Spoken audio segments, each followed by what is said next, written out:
in many countries, particularly in Africa, you've had commodity-driven growth. So you've got oil exporters, metals or other commodities, and for a lot of the last 2 decades, that's been a booming sector to be in. I think now that's less the case, and there's been an interesting reversal. So if you look more recently, since commodity markets have been performing less well, it's actually the more diversified and less commodity economies that are doing well. So it sort of depends. There's no single answer for everything. It very much depends on structure of economies, how well they've diversified, and if they're selling into the world economy, how the markets that they're trading in are performing.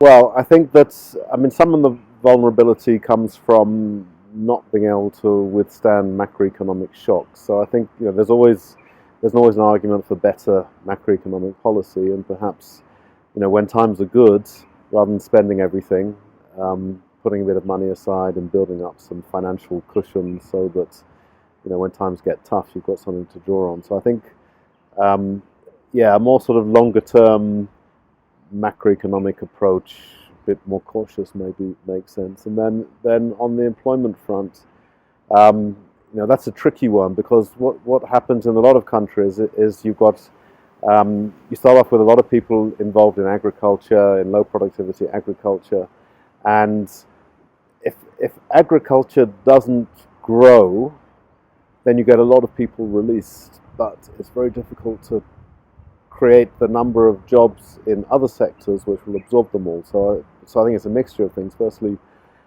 try and get labor-intensive, say manufacturing or other activities going. I mean, that's very important, but also create an environment where the informal sector can grow to absorb some of the people who no longer work in agriculture but can't necessarily find formal sector jobs.